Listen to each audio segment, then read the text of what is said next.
I'm Rebecca. And I'm Hunter, and this is the Family Showdown!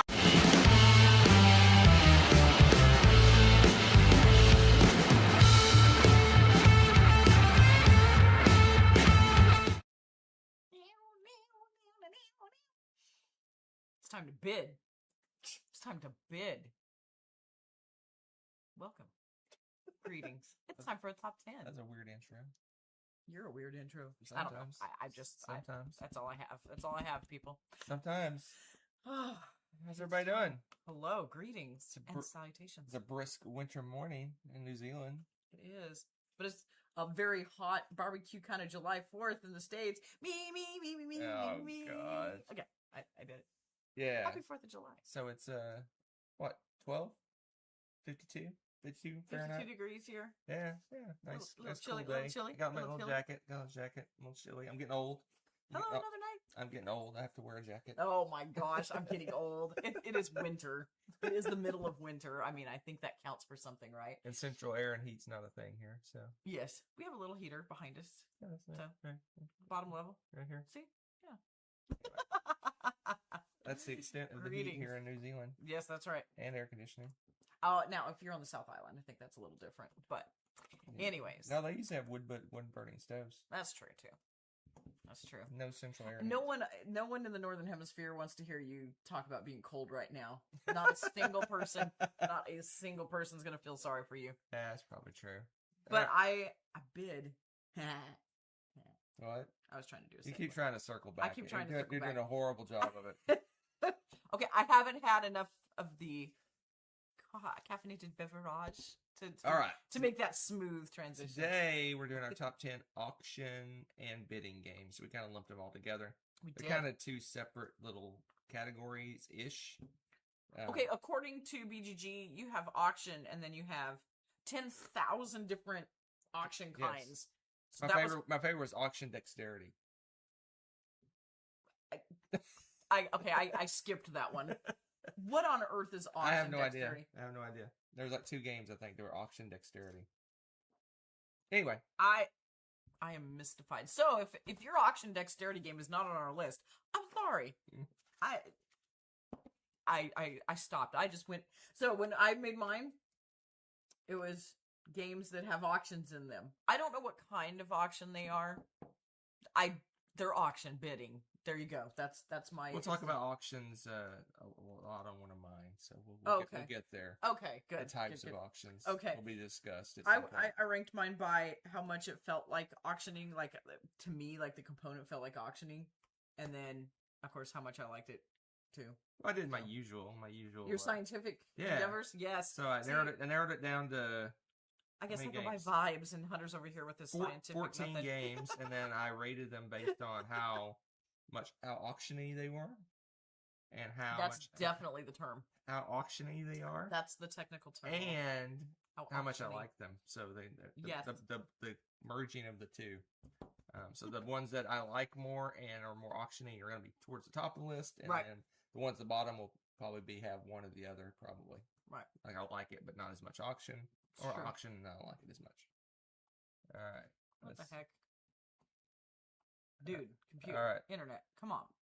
Pull yourself together, man. We are crazy lagging. It's a sign we need to bid. Hello, Michael Newsom. Well, I don't know if part of it is I need to pause this. Oh, you didn't pause that. Good job. Maybe that'll fix it. Yeah. Technical difficulties. I think we're back. I think we're good. Maybe. We may be back. We may be good. You like a lot of bidding, Michael? Yes. I don't see lag on our screen anymore. So this was kind of tough for me too, honestly, because some of them, I was like, really? And I look and I'm like, it doesn't have as much bidding as I thought, but it felt like it. Like, so, I don't know. There's that, and there's. I guess we'll jump into that before we start. Oh, okay. There's a lot of games that you bid for turn order. Yeah. And that's the end of it. True. Or you bid to get your superpower, or you bid to get your something at the start of the game, and then there's no bidding the rest of the way. But BGG still puts it in the auction bidding category, even though that is not really a part of the game. Oh, opposite. I think I got rid of all the ones that have that kind of, you bid at the start of the game and then you're done. So I don't think I have any of those on my list. All right, let's kick it off. Yeah. Let's kick it off. Now that we're looks like we're not lagging anymore. Yay! No lag. Whenever I have the screen running on both computers, it freaks out for some reason. So I think that was what it was. IT problem. Yep. Number 10. Number 10. Oh, I guess I should do it. So my number 10. You are number 10. Let's see. So You my are number 10 is kind of. I enjoyed. I don't like the game as much, and the auctioning is kind of. Wow, so this game stinks, and the auctioning isn't even. Well, there. I mean, once I narrowed it down to my favorite 14 games, it's kind of lower on the list. All right. And that game is drum roll. Biblios. Oh. So I You don't like this game? Well, funny you should mention that. It just got shipped away yesterday. We called it and it's gone. So we used to play this game like all the time. Like literally all the time. This was our waiting in line game. This was our sitting and waiting for our meal game. This was our waiting anywhere game. It was, and we played it. At one point, it had to be our most played game of several years in a row. Probably. Our most played game. Probably. And there's been like a 5 or 6 year gap since we played it last. So it's gone. But Biblios, so let me talk about Biblios. So this is a game where it's kind of a split. The first half of the game is kind of a I split you choose-ish kind of game. Not really, but basically what you do is we mostly play it 2-player, so I was playing how 2-player works. So basically I draw a card and I have a choice. I can keep the card if I really like it. It's a set collection game. That's what it boils down to. It's a set collection game. So I can keep the card and put it in front of me, and then I draw another card and I can put it in front of her or put it in the auction pile. So I have to pick. So I draw and go, oh, this is kind of good, and I'll auction it later. All right, I draw and I'm like, oh, this is a really good one. I'll keep this one. Or, oh, Rebecca is collecting those, I think. So I'll put those. Whatever. So basically, that's half the game. You end up with a pile in front of each player, and then there's an auction pile in the middle. And then the second half of the game is auctioning. So basically, you flip over a card, and then you can choose to bid on it or not bid on it. And you have cards that you bid on. And the goal is to get as many of the same kinds as you can, and they're worth various number of points. Yes. Basically, there's ways to make them worth more and less throughout the games, but absolutely half the game is splitting the cards up, and the other half of the game is auction. Just auction the entire time. There you go. So that's my number 10. Indeed. Biblios. Biblios. It is Biblios out of here. Wow. Gonzo. That didn't even know. It's gone. I think my auction jokes. Someone else is going to enjoy it and play it in lines and stuff. I hope so. Okay, so my number 10. Skull. Or as I like to call it, you played it once. One time. You played it one time. I like to call it the coaster game, which is funny because it's a bluffing game, and I thought of all people, you would enjoy this game because it's a coaster.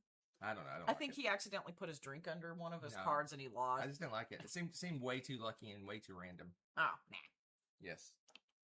So it's if you've seen the game, you know what I'm talking about when I say the coaster game, because they're all round discs and they are the size of a coaster and they're made out of that cardboardy coaster material. Like it's a coaster. They look like coasters, but they're really pretty, like that sugar skull art on it. And the whole point of the game here is you're bidding and bluffing. That's the two big components of the game. Similar to Liar's Dice, right? Yes, very much so, because you're like, I can reveal, one card, one coaster. We always say coasters. And then the next person's going to try to bid higher or lower, whether or not, but you're bluffing on how many you can actually reveal without revealing the rose. The rose. Thank you. I'm like, the flower. Why can't I come up with that word? Anyway, so you're all trying to bluff your way around. You go around and everything, and then you're going to reveal and bust people or whatever and stuff. And then that's the game. I mean, you're bidding and you're bluffing the whole time. Some people might think of that as just straight up bluffing, but you really are bidding every single round with that. Think about Liar's Dice as a bidding game. Liar's Dice is too, yeah. Huh. Yeah. Interesting. Yeah. Interesting. Yeah, now that you said that, I was like, that should have been on my list too. I don't know if BG put it in the bidding Well, category. they're not the end all be they all. Put skull in the bidding. They should put life dice. Put that too. There's 27 different auction things. Maybe they did, and you didn't check that type of auction. It's not like no. It's not like one of my favorite games. Flyers Dice. I like it, but it's not like one of my favorites. Yeah, but this one, so yeah. Anyway, it's really pretty. If you're in a tight bind, I suppose it doubles as a coaster, but it'd probably cause you to lose. Skull. Could use as a coaster. Maybe the prettiest set. I would probably, if I was like super fan of this, I'd probably buy 2 sets. One for actual coasters, just to mess with people, and then one for the game. How that would you can take it to dinner and you can shuffle up and deal them out, and if you get the rows, you have to pay. That's hilarious. Whoever. Number 9.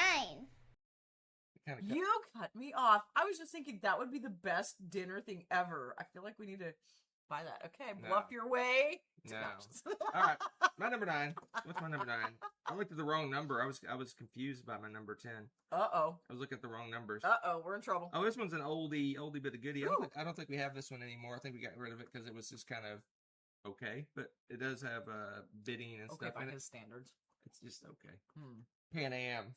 Yeah, that was one I think we called, and it's a goodie. The Pan Am is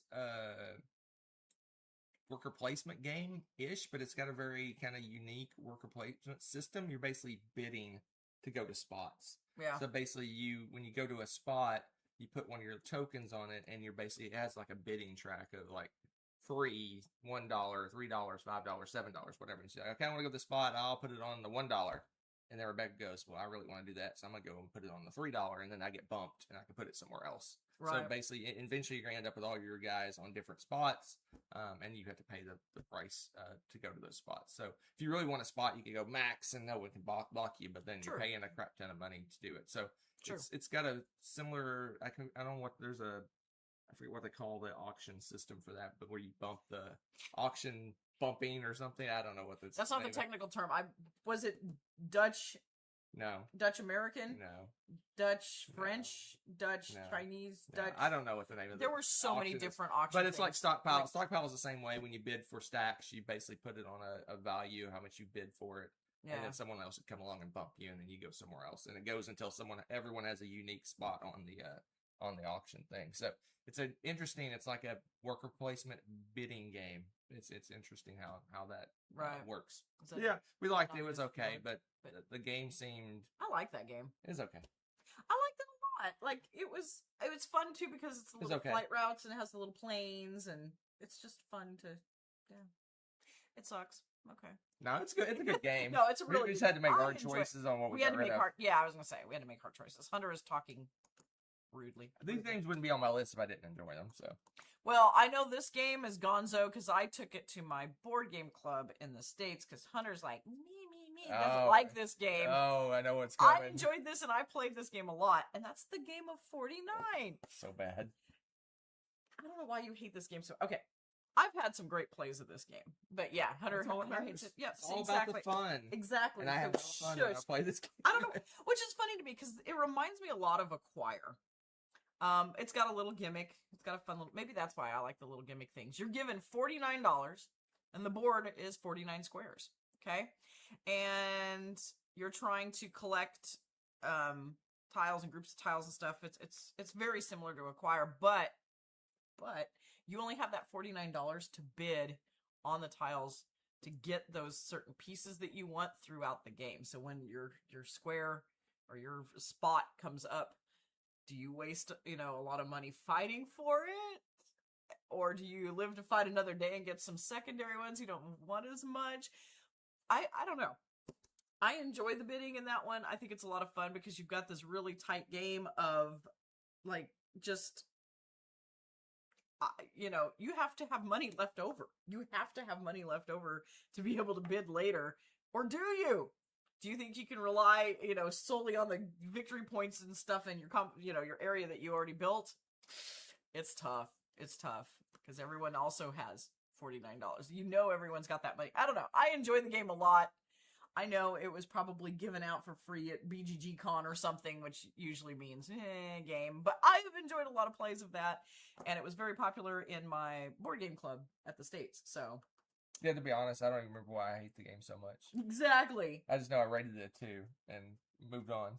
Maybe it felt too lucky for you because I think it's extremely lucky. But it's so similar to Acquire because the cards, the spots that come up are randomized. They're shuffled in, and maybe that just felt too random for you. I don't know. I have no idea. But yeah. Oh. Maybe I should play it again.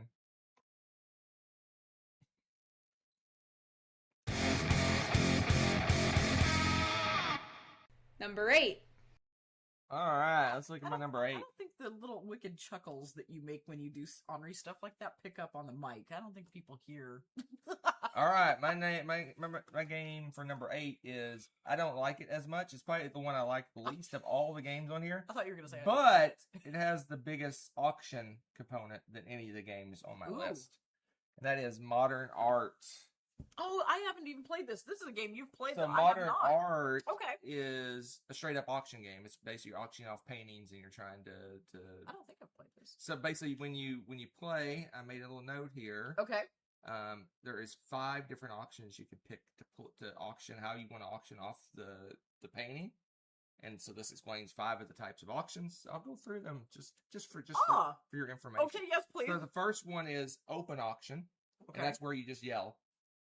Where everyone just says, "I bid 5. I bid 7. I'll do 8. No, I'll do 9. Hey, I'll do 10." And you just go. Everyone just talks at the same time and. Like pit, kind of. Everyone I was just thinking everyone like just screams at each other and auctions. Pit's not bidding. So basically, a open auction. You basically just everyone just talks and bids. You basically have to bid higher than the last person that bid, right? Oh my gosh. So that's open auction. Okay. So next one's single auction. So the way single auction works, so you get one bid. So basically, it starts to the left of the auctioneer, and each person gets one bid. I don't like it goes around one time, and then the person who did the auction can choose to outbid everyone. Or in the way it works in Modern Art, if no one bids, then you have to take it for a certain value or something like that. I can't remember how it works. You get it for free. And then there's a double auction which goes around twice. Okay. And then there's hidden auction, where everyone puts like money in their hands and everyone reveals and the highest bid wins. Okay. And then there is I can't read my writing. Fixed amount. So basically the way it's a fixed bid auction. Basically I start the auction, I say 10. I start at 10 and someone else has to pay. Oh. You go around, the first one that meets that value gets it. Okay. And if it goes all the way around, then the person who gets it. Sets the price has to pay that price. So I'll say, the painting costs 15, and then you just go, do you want it? Do you want it? Do you want it? Separated. Okay. Do you want it? Do you want it? And then if no one bids, then the last person gets it. So okay. I think you have cards that say, if I played this game so long ago. Basically, I think you have cards that say which auctions you can do. Oh, okay. So you play a card and say, I want to do this kind of auction for that painting, if I remember rightly. Oh, interesting. So Modern Art, it's just straight up bidding. There's a Jackbox. There's a Jackbox game that has a weird art bidding thing. Yes. Reminds me of a lot of that game. Oh my gosh! Yes, that's why it sounded vaguely familiar. The Jackbox game is very. You're right. It's very similar. That's my number 8, Modern Art. It's a good one. Entertaining. It's super. It's in the Reiner Knizia auction trilogy games. This is probably maybe the auction trilogy. Yeah, the lesser known of the 3 games. It's very lesser known to me. There's 3 games in the auction trilogy, and he's got like 10,000. He only has a trilogy of auction games. Well, these came out like either the same year or really close together. Oh, okay. I was like, step up, dude. What's with the I'm sure he has 1,000 auction games. Oh my gosh. Okay. So I'm sorry, I must lift my pinky for my next one because my number 8 is High Society. Yes. Pinky. So yes, this one, this is such a brutal game. It is. This is a brutal game. I'm really good at never winning, but usually not losing this game. I'm always very mediocre in this game, which I guess as far as High Society goes, that'd be fairly successful, right? You're like, I'm not standing out too much. But this one, oh my gosh, okay. It's so tough because you have a set amount of money. And at the end of the game, you can't be the person with the least amount of money. Correct. You still have to have your money to be considered wealthy, but you also have to bid on these cards. And this is what makes it brutal. There's good cards and things that like multipliers and things like that give you lots of victory points or wealth, whatever. But then there's also bad cards that you bid to not get, basically. Like, and if you lose the bid on, oh my gosh. So you're bidding not to get these cards that are bad. And sometimes you're like, I just don't want this, but I don't want to waste money on getting this. You're going to end up with a bad card. And then that card takes away your victory point. Oh my gosh, it is such a brutal game. And of course, the whole time you're going, do I have enough money to be the, not the worst, not the least? Because you're automatically the loser. It's like Old Maid, you come up with the Old Maid card. I think money is hidden, too, so you can't really tell if you have the least amount. No, you just have to pay attention, if I remember correctly. You have to pay attention. I think it's hidden money. I think it is, too. And I think I always kept too much. And didn't do as well. So. I don't remember how well you did on this one. I just remember that I kind of like...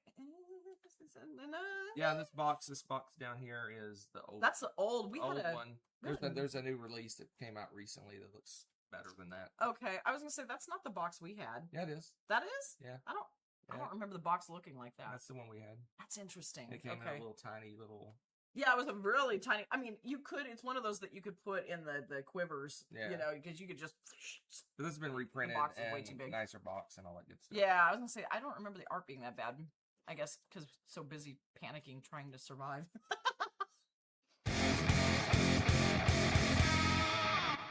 Number 7. All right, let's take a look at my number 7. What's going on with this? Number 7. This is one of the ones that I don't like as much, but it's high on the auction scale as well. I'll go into details why I don't like it as much. You'd think I would like it quite a bit. Okay. It's QE. So QE is I guess you're bidding on stocks, I want to say. They're companies. Well, I think it's stock in the companies. Yeah, because you're bailing them out. And basically, when you bid, it goes around the table. I can't remember if it's hidden. It's hidden bid. Yes. Basically, you write on a plaque how much you bid. Yes. And you can bid any amount you want. There's no money in the game. Because the premise was like the banks, that you're dealing with and all of this also are the printers of the money, so they can print whatever denomination you need or want. So there's no... Basically, it's hidden bidding. You can bid whatever you want. So basically, I could bid $1 million, and Nessa could bid $10 million. Rebecca could go $100 million. It doesn't matter. You can bid whatever you want. I have made a quintillion. I've done some stupid bids. So basically, when you think, okay, well, that's no big deal. You can just bid whatever you want. But at the end of the game, it's like high society. Whoever spent the most money is immediately eliminated. So you got to keep track of what you're bidding and how much you're bidding and things like that. But the bids get ridiculous. And to the point we had to print out a chart that had like sextillion, septillion, quintillion, It was and fantastic. that's why I didn't like it, because by the end of the game, people are bidding like a Googolo or whatever that number is that has 100 zeros behind it or whatever. I thought if anybody would enjoy that, you would. I don't like it. If anybody, it's way too. Me being a finance person, that's way too chaotic for me. Because the first stock auctions, it usually sells for like $1 million, and then by the end of the game, you got like people are looking up what's the next highest denomination that I can do, and it gets up to be ridiculous amounts of money, because people aren't going to let you win everything, so eventually they're going to bid a little bit more than you've been bidding, and it grows and grows and grows and grows, and it's crazy. That's what too chaotic for me. Sometimes I like my chaotic games, but not when it comes to like a finance game. It needs to be a little more structure. A little too close to home. You're like, I don't want to deal with chaos. A little more structure to my games than that. Hilarious. But you love the game. I'm sure we'll talk about it soon. Yeah, that's spoilers. I was just kidding. All right, so my number 7, Gutenberg. Yay! I love. So we were getting away from auctions. Now we're to like a bidding game. Well, you already did a bidding game. I've been auction bidding. To me, same thing. This is a bidding game. Basically the same thing. Auction bidding. I know. That's why we merged them to have more choices. And then you go to look at the categories in BGG. Sorry, the BGG thing blew my mind. I'm like, I'm going to go click, and I'm like, oh, there are 10 gazillion auction bidding. Yeah, well, I told you 5 of them.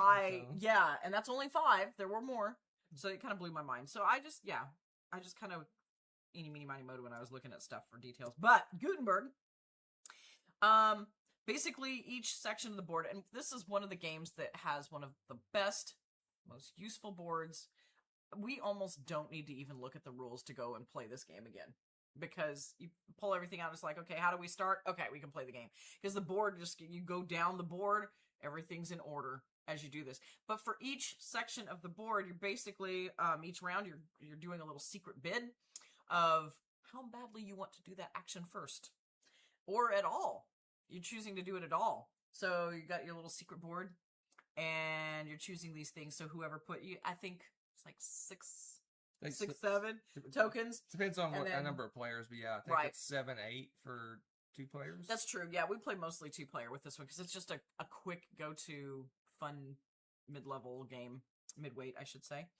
But yeah, you're just deciding if you want to go around first. So when Gutenberg, you're doing your printing press, so you're picking, you can purchase the letters that you want to use, but you need to use different colored inks, and there's different little cogs that give you some benefits and all this sort of thing going on, and there's the contracts you need to fulfill. Well, depending on what you have, there might be a really tasty little contract right there at the top. I don't want Hunter to get that. That one's going to get me a lot of points. Ooh. He might also be going for that one. So I'm probably going to put 2 or 3 little of my cubes in there and bid more than just one. Because I really want to go first. Not just go and do that action. You have to put a cube in there to do the action, but you have to win the bid to be able to go first.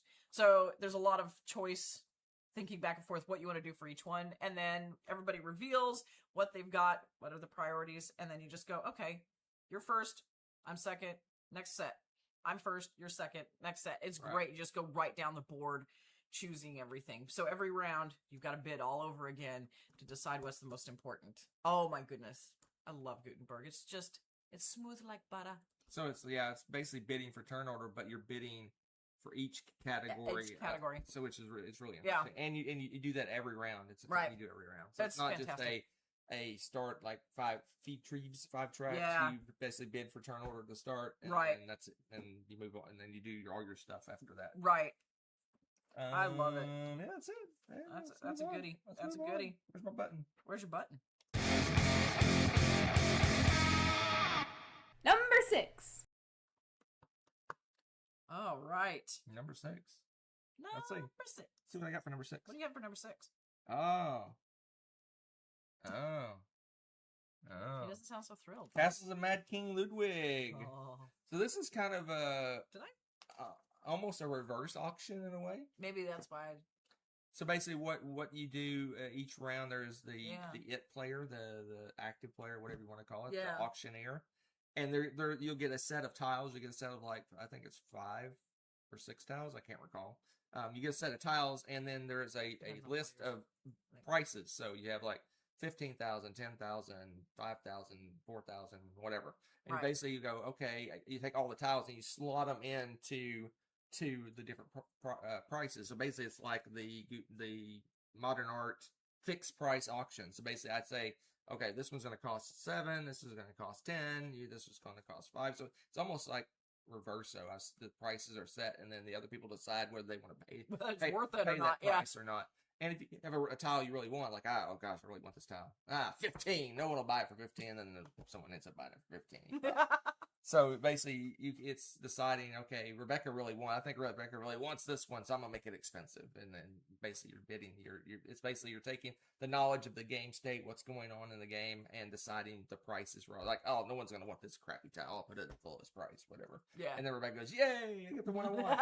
Yep. And you're like, So it's fun. I like that push and pull. So yeah, it's not one of my all-time favorites. I mean, I like the game quite a bit, but I really like that thinkiness of how to where to bid, put the pieces to bid, because if you just say random, you just randomize it, you're not really playing the game. You have to really look at what people are doing. Oh, Rebecca's collecting those. Oh, that's a good one. I'm gonna make it expensive. Yeah, basically you have to expensive, but within my price range because you want the money, right?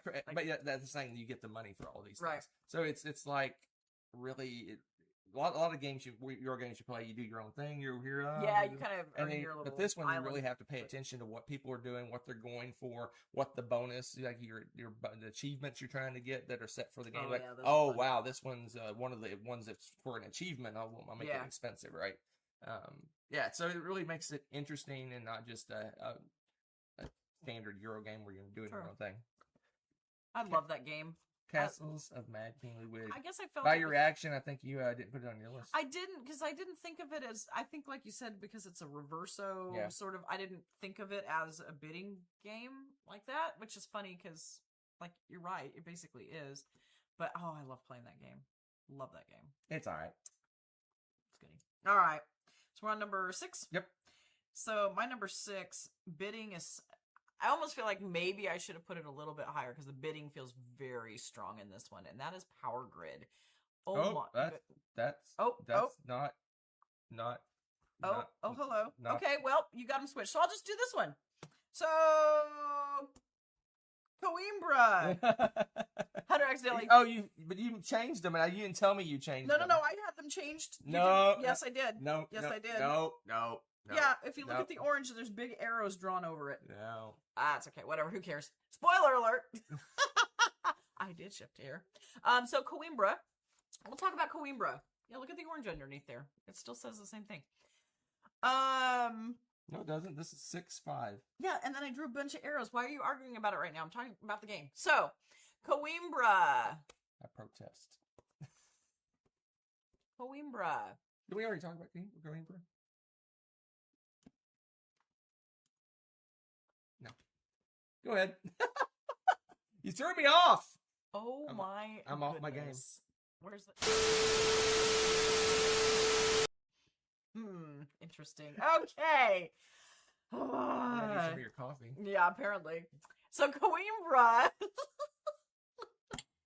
This one's an interesting game because you're bidding at the beginning of the turns. And it sets the tone for the whole rest of the turn, and it drives the game because you're recruiting a bunch of dice and things, which is great. But they have colors to them, and they also have powers based on the numbers that they did. And on the side of the board, there's different levels and all these different benefits and things that you get to do, and you're bidding on those. But some of them are like the highest number, and some you bid are the lowest numbers. Like they're not even. You're not bidding the exact same way for each one, which is really interesting to me. Right. Which also helps if you get some really weird dice rolls. You might actually be able to use it for the other auction, for example. Right. But as you're bidding, you're putting down your little dice and you're saying, okay, I really want to go first here because there's this row of benefits and I want to have first dibs on this. This is really good. It's most of the time, it's all good choices. It feels like there's so much stuff going on, but it's kind of an efficiency puzzle. Which one's the best choice for you? That's what you want to pick. And that's the one you want to spend your really good dice on trying to win that auction so that you get first choice over that. The part that makes it a little bit trickier, again, too, is, and it's the same thing even just playing 2-player, because they have like a little ghost person that will automatically take something. If you're not first, those cards just could get taken away. Someone else is going to take them, or you want to get there first. Right. So it's really an interesting game, and then that sets the tone for the rest of the game, what you're going to do, and there's a whole map, and you're traveling around, and you get bonuses, all sorts of good stuff. But if you don't win your bids, you're not going to have nearly as much to do. It's a really interesting game. I love that, and the bidding really drives every single round. It's okay. That's later on his list. I don't know what you're talking about. Interesting. What number are we on? What my gosh. Who are we? Where are we? All right. It's crazy. Crazy. Number 5. What's my number 5? I mean, I give him grief, but we've been all like super sick at the house, so it's just kind of yeah. I'm just saying, I think you still have some kind of COVID brain going on. I might. This is not your usual. All right, my number 5 has already been mentioned. Has it? It's Gutenberg. Oh, I was gonna say Coimbra already. Nah. No, Gutenberg. I like Gutenberg. Oh, Gutenberg's great. I won't go too far into it because she already talked about it, but I really do like how you bid for turn order by category, which is really interesting. I don't know if I've ever seen a game where you have like a set amount of bidding tokens, units, and you have to go, okay, how do I split these? Okay, you have to go each category, like, and if you can forego a category, like I don't need ink for some reason, it's so good because you save all those tokens to bid for something else. Yes. And it's like, there's been times we have like, 7 or 8 tokens. I go, okay, that's the best thing on the entire board. You like, Rebecca wants it. Rebecca wants it, and Yes. I wants it. Yes. I wants it. I want it. My precious. I wants it. I put like 4 tokens or so, half my tokens on that one thing just so that I can get it. And I'm like, oh, I'll put like 1 on the rest. I don't really care about that. Right. But yeah, You it's need the it's action. interesting how the bidding works, and it's really a very important part of the game because I think they intentionally made some of the contracts like better than other contracts just to force that bidding aspect. If they were all basically the same, you're like, I don't care. Well, and sometimes the contracts aren't that great necessarily, but you know they only use like red ink, and lately that's all it's like red ink's really hard to come by or something, but you happen to have some or some weird things going on. It's really interesting. So it's a lot like Castles of Mad King. It's kind of why they land in the same spot because it's really a lot of strategy. Like, what does Rebecca want? What do I want? What are we shooting for? What's the board state? What's happening? How do I bid? And Castles is the same, and they're both up front like that. You do an upfront thing, right? That decides what happens for the rest of the round. So yeah, good one. That's good. Well, we already talked about it, so we'll move on.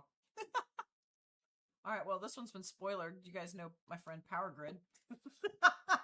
This one does feel like it should be in the top half, really and truly, because bidding is so important to this game too. It drives the game in a lot of ways. So, Power Grid, you're powering up cities. You're trying to power up as many cities as possible in the most efficient way possible.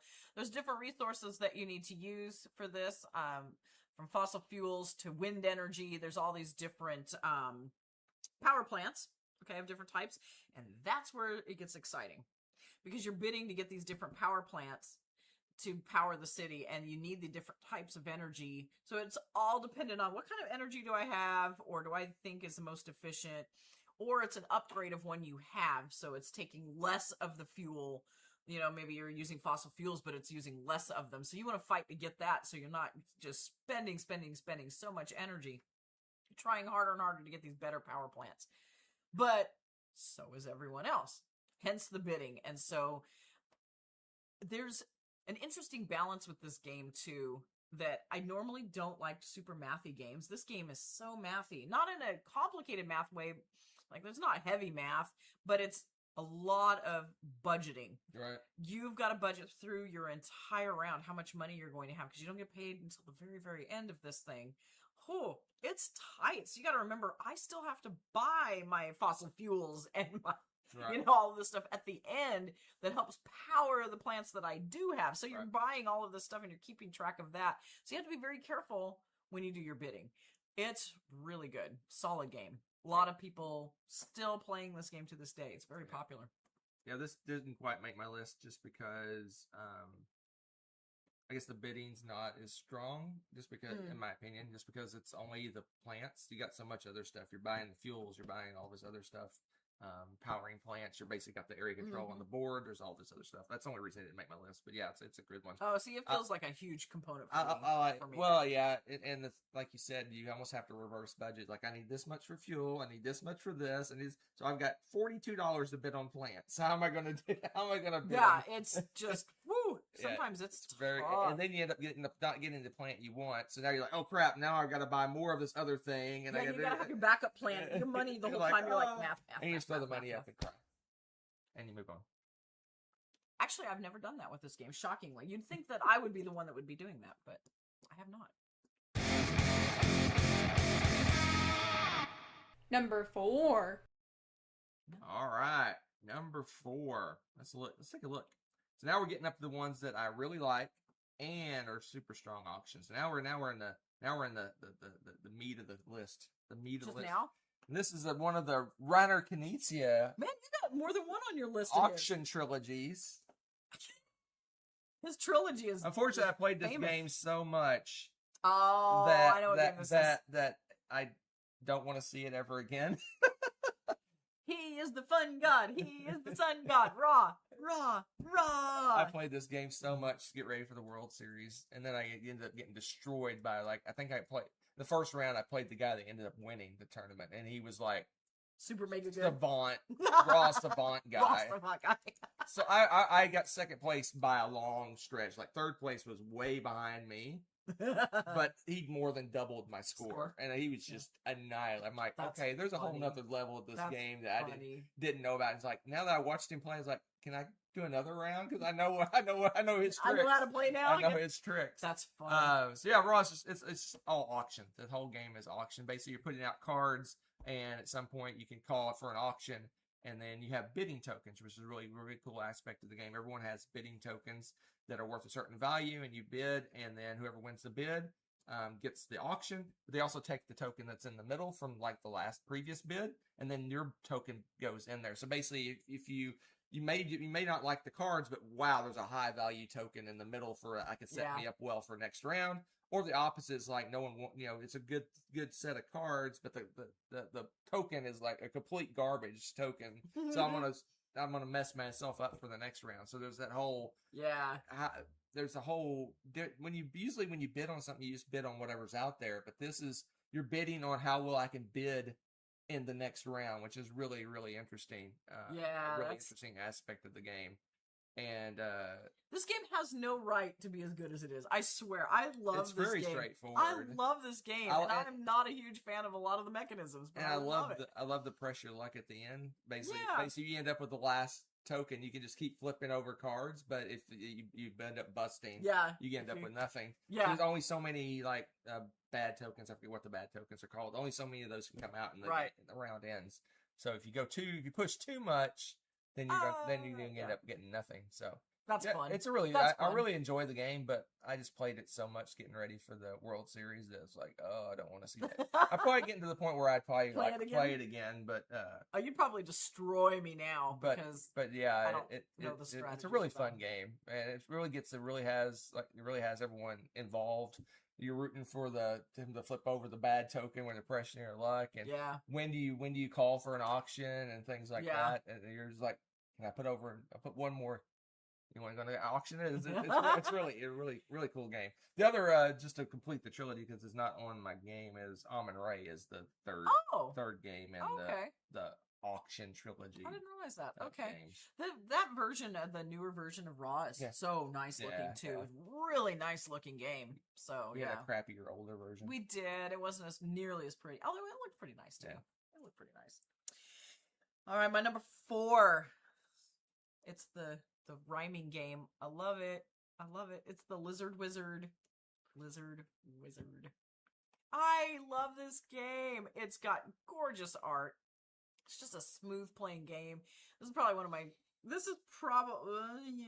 my favorites on this list as far as that. But it doesn't have like super amazing totally like it drives the game, but it's like not the first thing I necessarily think of when I think of the game with this. Because the only time you're really doing a lot of bidding is to recruit the wizards. But that's actually really an important component of the game because through them, you're doing all these set collection things based off of the wizard types. So it's really important that you get the wizards that you want, that you bid on those, and get your set collection.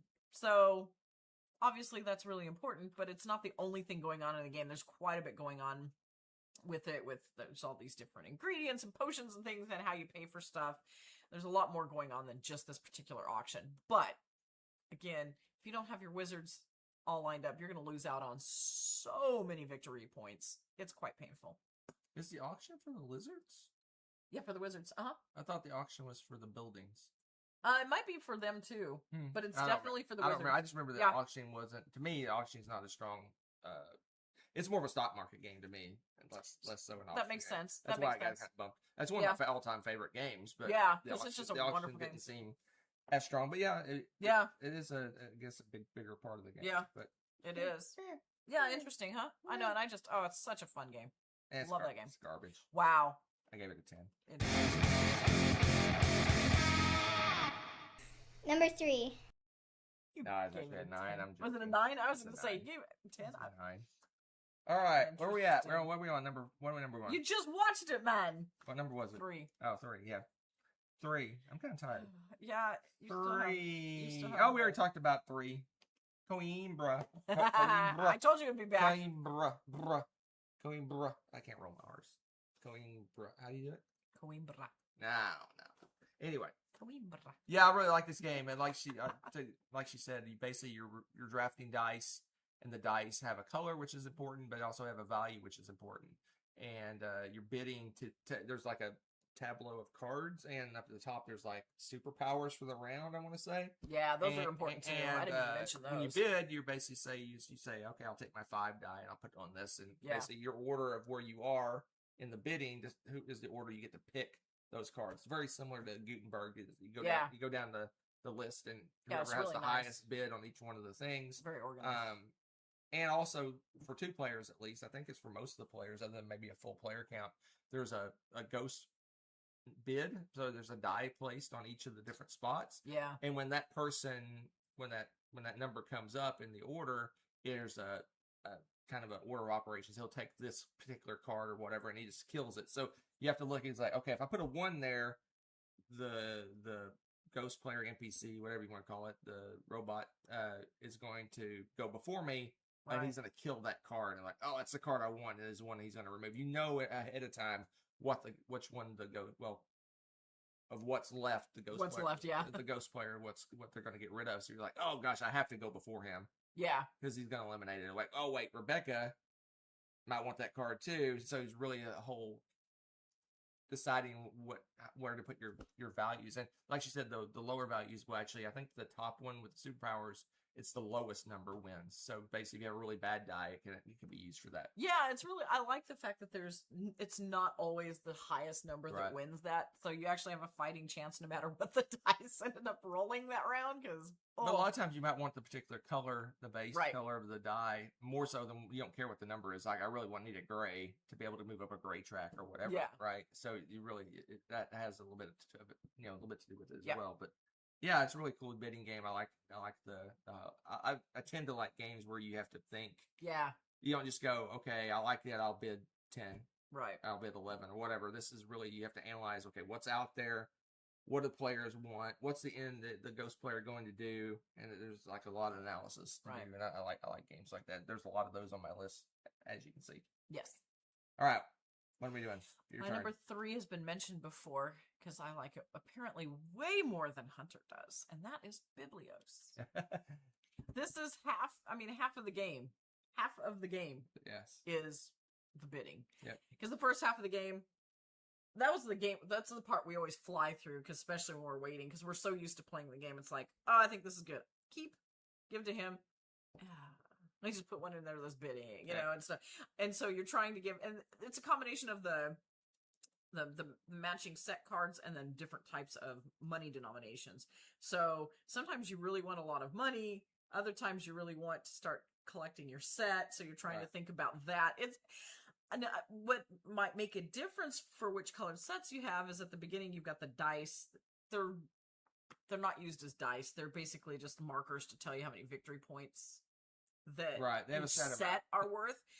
And honestly, we've gotten to where we've played it so much to make it exciting. We actually roll our dice, and that's the set, the values for the game, just to make it more exciting. So sometimes it's like, oh, we're going to be fighting for this because there's only one that actually rolled high. So there's like a 6, a bunch of 1s and 2s. Yeah. Like, okay, everyone's going for green this time. Oh man! So we've spiced up our 2-player game quite a bit by just rolling those dice. I think we decided that we couldn't do 6s and 1s. 6s and 1s we re-roll now. Yes, because they were too. It was too. Because you get up with one worth 6 and the other one's worth 1 each, and so whoever wins the. That's it. You win the game. There was no competition. Yeah.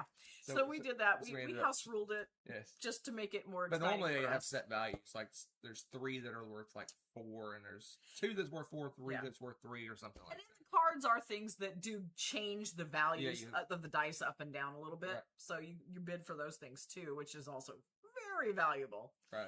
Especially if you're like, oh, you know what? I know he's going for that one. I'm gonna turn that down a little bit. You know? Stuff like that. It gets brutal when you roll the dice. Then there is a big bidding war for those dice changers. For those, it's fantastic. I love spicing this up. This game, again, the only reason that we called that one is because we've played it so yeah, we just many haven't times revisited now. it in years. So Yeah, I mean, I feel like we just played it because we really and truly did play it that much. But it's fantastic for bidding, very fun. Hey, Joker.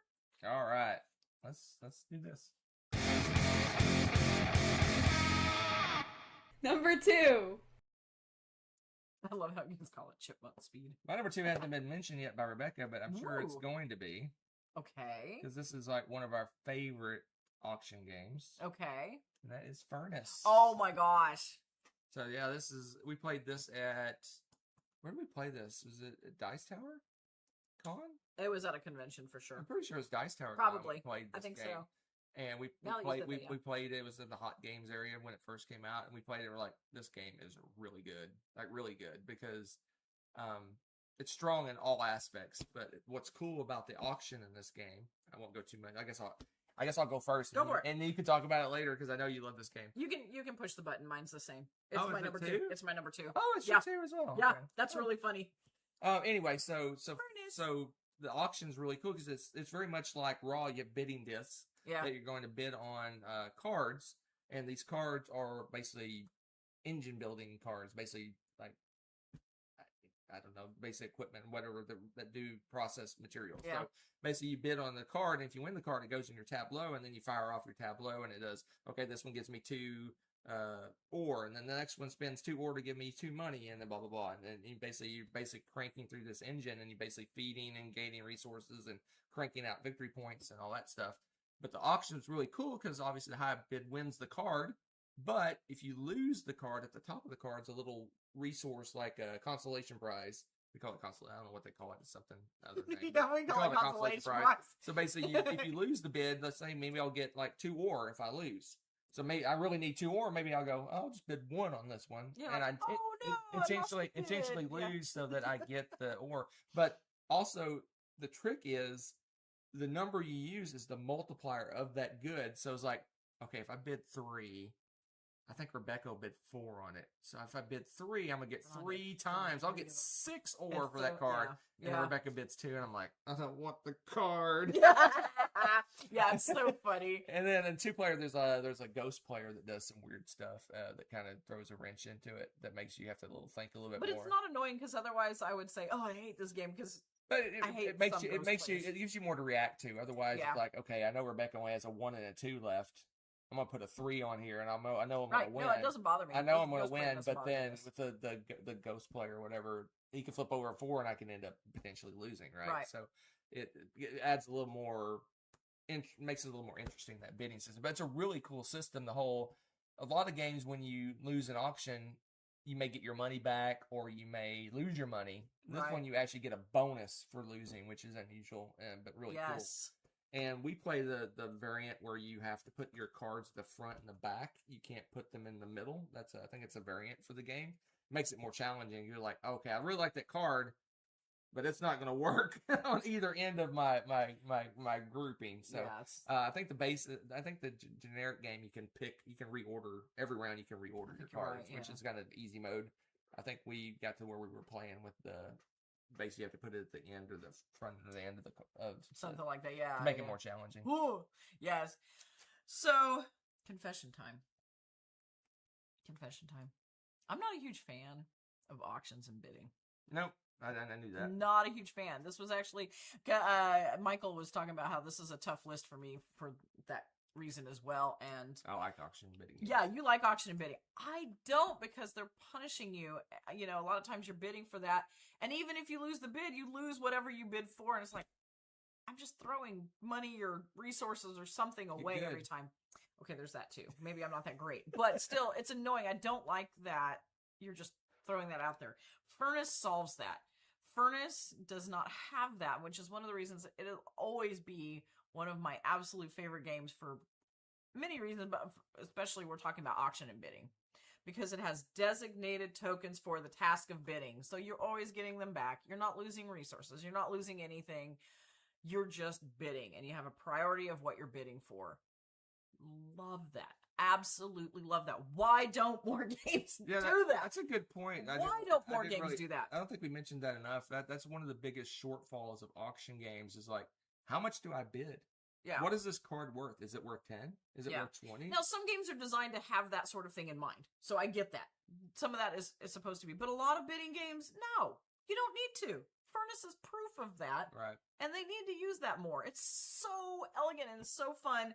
And like you said, there's that fun choice of, do I want to win this card or do I want to get some resources? I mean, it's a fantastic combo. Yeah. A, that bidding system's fantastic. And B, like the whole system, it's all good choices. You're gonna, well, again, you might be annoyed because you get a card that doesn't help with your efficiency puzzle over here. But again, or you might not get as many resources, but you get the chance to. And I love that. I love the options you have with it. Such a good, I mean, in that regard, it's my number one. But there's one game that I feel has more bidding stuff. More bidding stuff? I like it. You'll see. Is that what I call it bidding stuff? Yes, something like that. Number 1. My number 1 is going to be not on your list. It's going to be in probably almost no one's list. If you made 1,000 lists of auction bidding games, there's going to be very few people that would put them on this on the list. But I love, love, love this game. And the auction and bidding is so brutal and so like, what's it called? Not when you're attacking each other. Contentious is that the word I'm looking for? Contentious. Yes. And that is Indonesia. Oh, I forgot that's got bidding in it. It's got, oh my gosh. It's got bidding and Yes.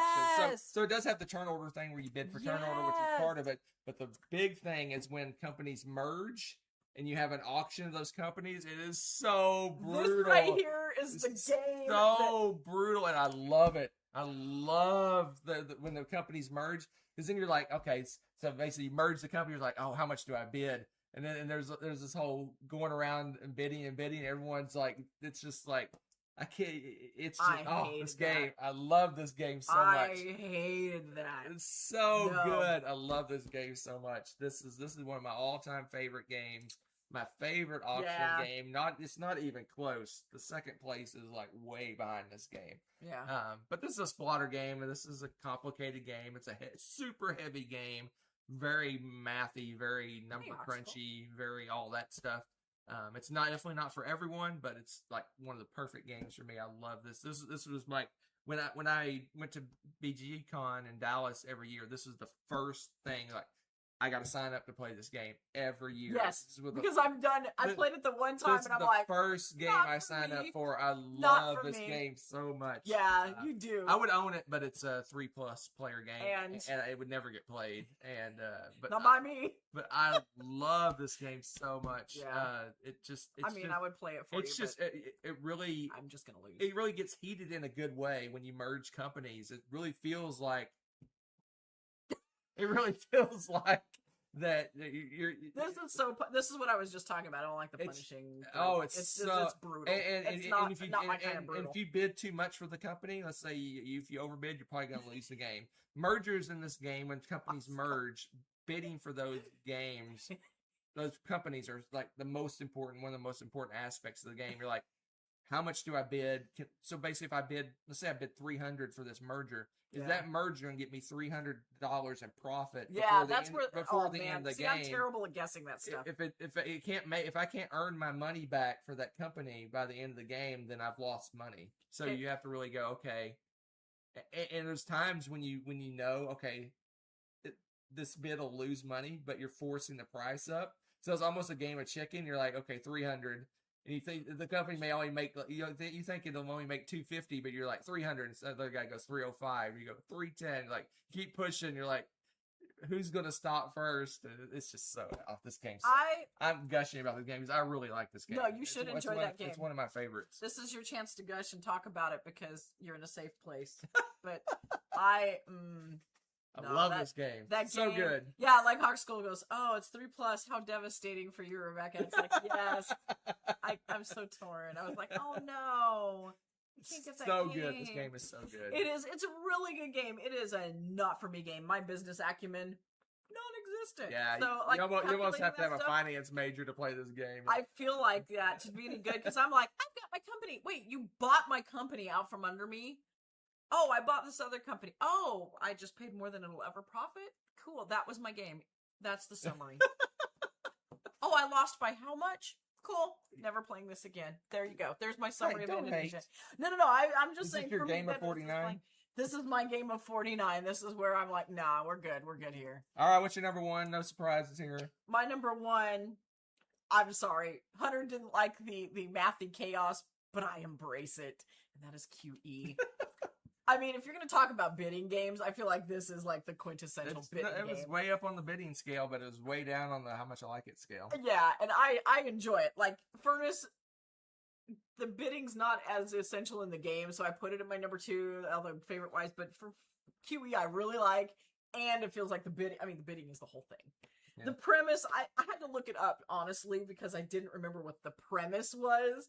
That's why I know, because it also stands for quantitative easing, which is some other mathy stupid term that I don't understand because I don't do that finance stuff. You're bailing out bankrupt companies, okay? You're easing their quantitativeness. I'm kidding. I'm totally kidding. But the premise is the banks and everything that you're behind, that are with you on this, they all print whatever money, so you can just do whatever denominations you want. So it's a fantasy land. I'm like, whatever, I don't care, let's play the game. And the game is hilarious. I don't care what Hunter says, because I'm not like stuck in the actual math so much, because it's just after a while, it's addition. Yeah, so you're adding a Googleplex to $15. It happens. Or you bid somebody because you know they're going to pick that number because it sounds funny to them. So you say a Googleplex plus 5. Just like, you're playing The Price is Right. It's hilarious. It's ridiculous. Absolutely. Yes, Hunter's right. We printed a thing that told you about the different denominations so we could all say the stupid, silly, big numbers and have people guess what the heck you were talking about. How many zeros are behind that? Okay. And then you're adding it up. But again, the top bid at the end of this is the loser. At the end of the game. It's the top. So when do you stop bidding crazy? So when do you stop being an idiot and doing that bidding? When do you decide? Yeah. And that's where Mr. Push Your Luck, I think, has a struggle, because he's like, oh, I'm going to win. I know numbers. But then he's like, oh, I know numbers. I'm bidding too high. So it's really fun. I don't know. It was fun. There were conversations. There was laughter. Chaos. It was organized chaos. I enjoy those things. It's just funny. It's a fun game. I really like it. I mean, that's why it made my list. But you gotta go. It, but it's a little too crazy for me. Yeah, exactly. 11 bajillion. Yeah, you get stupid numbers like that. It's fantastic, and I love it. But the thing, you've got to go into the game knowing that. If you go into this trying to play a very serious game, you're not going to enjoy the first round of this game always cracks me up, because you'll have someone go. Oh, someone goes $10. Another person does like 100. Another does 1,000, and so it's like 1 billion. 1 billion. Out of and you're just like, oh, here we go. We're starting first round with $1 billion. Okay. You never know who's gonna like break the edge of that. It's fantastic. And it's like, I gotta win a card, so I better go $1 trillion in my next round, and then someone does a septillion, you're like, oh my god, I bet $1 trillion and I lost. It's so good. It's so good. It's just escalation of things. Yeah. And some people jump like 3 levels up just to be able to win a card, and they're like, and then no one ever bids that high again. I love it. I just love it. Okay, no one bid that high again, and then someone does. It's great. Yeah, the conversation. Stop bidding that high. Stop it. And just, it's fantastic. Let's see. Joker. Oh, your top 10 here. Let's see. So you've got Medici, Raw, High Society, Biblios, Modern Art, Skull. Oh, a lot of overlap. Wabash Cannonball. For sale. Yes, that was on my short list too, for sale. So that Medici reminds me, Amun-Re's not the third game of the trilogy. Medici's the third game. Oh, Medici is. Oh, yeah. We have an asterisk. Big fat asterisk. I was thinking Amun-Re was, but I don't know if Amun-Re's an auction game. But Medici's the third game. Now that it jogged my memory, so it's Medici, Raw, and Modern Art. Good job, Joker. You set them straight. Are the 3 games in the trilogy? Oh, absolutely, Hawk Skull. Because that's why I was doing this. He says, if you start with $1 million, and yes, we say it that way too every time. $1 billion. Yeah, the stupid Austin Powers jokes always come out every game. It's like required. I don't think we've ever had a game that didn't end up with like a Google or Googleplex. Oh, 100. That's the top bid. 100%. It's like, what's the biggest number you can do? Oh my gosh. Yes, it's fantastic. It's so the escalation was insane. Yes, yeah, it's that esculated quickly. You're like, I'll bid $1 trillion. I'm sure to win a car. And they're like, no, and it's the lowest bid. You're like, small potatoes. Yeah. Oh my gosh. Yeah, it's so yeah, this was an interesting dive into the games for me. A, because I learned there's like 10 billion different types of auctions that I just kind of all jumbled together in my head. And B, a lot of the games that I really, really like have a component that I'm not as crazy about. I mean, again, there's some really strong contenders in here. Like, as I was looking, and there's Raccoon. I almost cheated with Lizard Wizard and put Raccoon Tycoon. I put them both together. Did you put them together? But it didn't make my list. Yeah, I would have put them both together. Because probably Raccoon Tycoon actually has more bidding. Because don't you bid both for... I can't remember. I would have had to look that one up. But yeah, for sale, Pan Am High Society, Scoville, but that one's like for turn order, for example. Through the Ages, there's a auction thing in that, but I couldn't remember it enough that I was like, So some of these didn't make it. Raw was on my short list.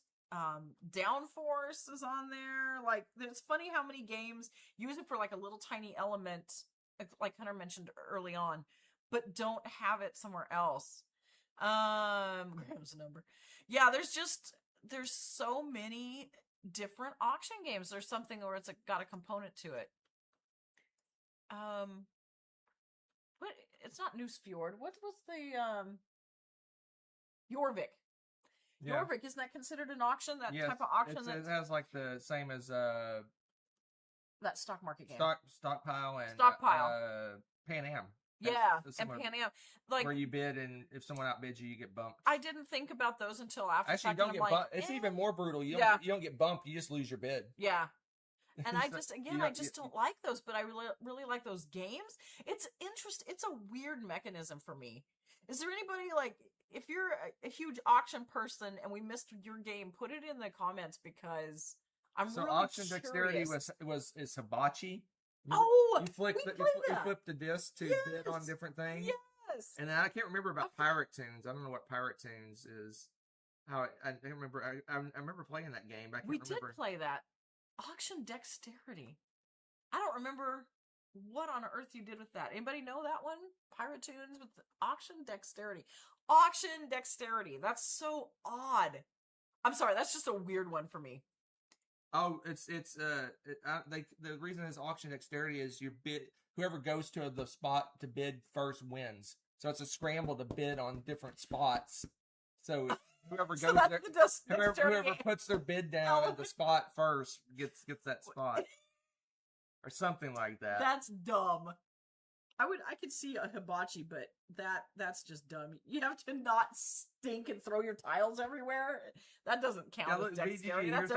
Here's all the different categories. You have auction bidding, which is it's a catch-all for all of them. Okay. But then they have auction compensation, auction dexterity, auction Dutch priority, auction English, auction fixed placement, auction multiple lot, auction once around, auction sealed bid, auction turn order until pass, and that's all. It's auction. Come on now. I mean, how many people are like, I'm sorry, I want Dutch priority auction games only. You know, I don't know. All right, Bruised Hands, the game, exactly. Hawkskull. That is it. That was an interesting one this time around. Good choice, team. So good votes. Next week we're taking the week off. We're on vacation. We're going to the Northlands. The Northlands of New Zealand. Already thought we were north. We're going to Northlands. So basically, Auckland. You think Auckland is far north on the North Island, but it's basically midway. Midway in the North Island. So there's about 8 hours above it, and there's about 8 hours below it, ish. So something like interesting. Something like that. Maybe not. Yeah, not quite. Maybe 4 hours above and 8 hours below, but.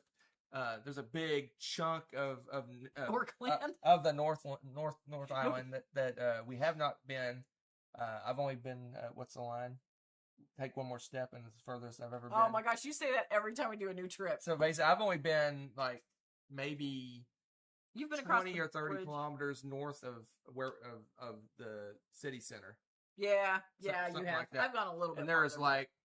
But there's more. 4 hours of driving, or more than that, probably 5 hours of driving. Mordor is actually to the south of us. Yeah, Mordor is southeast. Yes, from Auckland. It's about southeast. Yeah. Yeah. Mostly south, but a little bit east. Yeah. Okay. It's about an hour and a half. Yeah. Mordor. Mordor is way down south. I was like, no, it's farther down than that. Mordor is way south. It's on the west coast. That's why I was like, it's on the west. I was thinking Hobbiton. Oh, okay. Yeah, it's I was southwest. It's way down. It's way. So south. it's Isengard. Well, we've been to Isengard, but that was on our trip. We haven't been back because that's in the South Island. Yeah. Yeah, it's very confusing. The geography of Middle Earth is a little bit off if you actually go.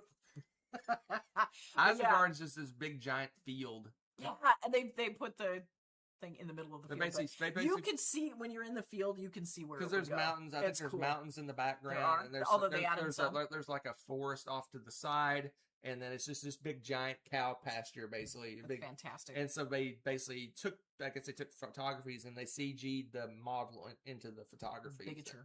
Huh? It's called a bigature. Bigature? Yeah. Yes. They CG'd it in. So you can see, we took pictures. There's pictures that we've taken there, but it's just a big giant field. Yeah, it's crazy. It's crazy.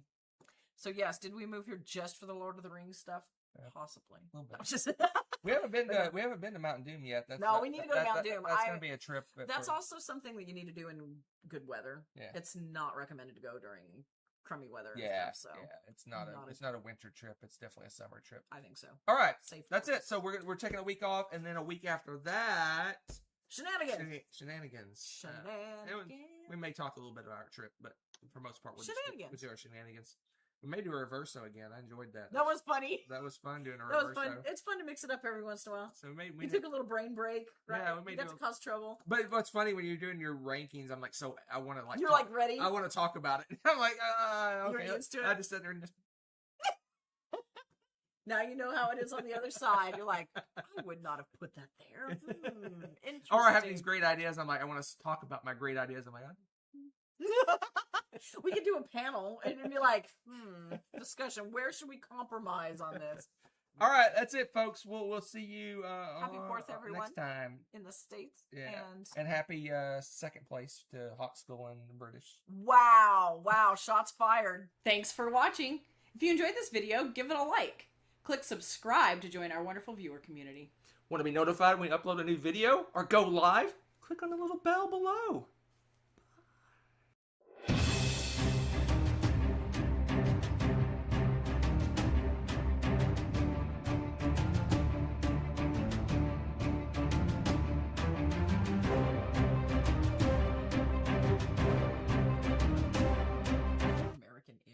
So we didn't know we don't have any American stuff. We're gonna do it like this is the closest thing I have. It's Texas. It could almost be a U.S. Yeah, it's got the colors. If you hadn't said anything, people probably would have thought it was U.S. It's kind of like it's like a avant-garde U.S. with just one star, the colors. Flag of Chile. It kind of is. It is kind of like. But yeah, yep. So, Happy Treason Day, you ungrateful miscreants. So yeah, it's very interesting here in New Zealand. This is just another day. Although a lot of people know about it. They kind of do, but for the most part, it's just another day. Yeah, that's true. And you know what's really funny is I did hear some fireworks yesterday. Did you? But also I was making a comment to some people on my Discord. I was like, they'll use any excuse to shoot fireworks here, though. Yeah. It could be a Tuesday that has there's year-round fireworks They're like, here. Yay, fireworks! And it's like, yeah, and the really, states really see it for New Year's and Independence Day. That's it. Here, any holiday, it's like Good Friday fireworks. Oh, yeah. Guy Fawkes Day's huge for. Guy Fawkes. My gosh, there's so many fireworks. That's probably the biggest fireworks day. And New Year's, yeah. I think Guy Fawkes. Guy Fawkes probably beats New Year's. Yeah. It's really interesting what days they decide to shoot fireworks, but there were a few.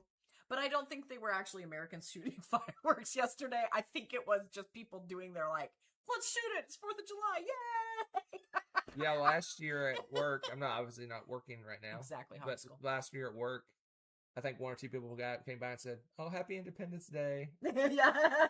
But it's really what you work. It's a working day. It feels so weird. That's the first day I'd worked on the 4th of July in decades. Ever. Yeah. Yeah, unless you're working retail or something. Yeah. And even then sometimes. No, 4th of July is a big day a lot of times during the day. During the day. Yeah, there's no big sales. We're used to in the States. There's like big, giant 4th of July sales and stuff like that. You don't see them. They don't have. It's just another day. It's very weird. It's just another day. But yeah. Because it's the 5th here. It's already the 5th. Yeah, Hawk School. Yes, Guy Fawkes Day at night, the day we celebrate the arrest of a Spaniard who was tortured to death by the British government. And it's like, yay, let's shoot off some fireworks. Yeah, because it's like, hey, the guy didn't blow up the building. Let's blow some things up to celebrate. It's like, this is what would have happened. I don't the disconnect is kind of wild on that one to me, but I think it's hilarious. Yeah. But yeah, the New Zealand flag is also red, white, and blue. So the red, white, and blue is very strong in this house. Very strong in this house in multiple reasons. It's great. Right. Oh, I should have worn I do have patriotic earrings. I just don't have them in right now. It would have clashed. I didn't even think. Yeah. I didn't even think. Well, that's it, folks. We'll see you in 2 weeks. Happy 4th of July. Bye. Or Take care. Whatever day see you in a couple weeks. Sunday, Saturday, whatever day it is. Bye. Push a button. Here. Thanks for watching. If you enjoyed this video, give it a like. Click subscribe to join our wonderful viewer community. Want to be notified when we upload a new video or go live? Click on the little bell below.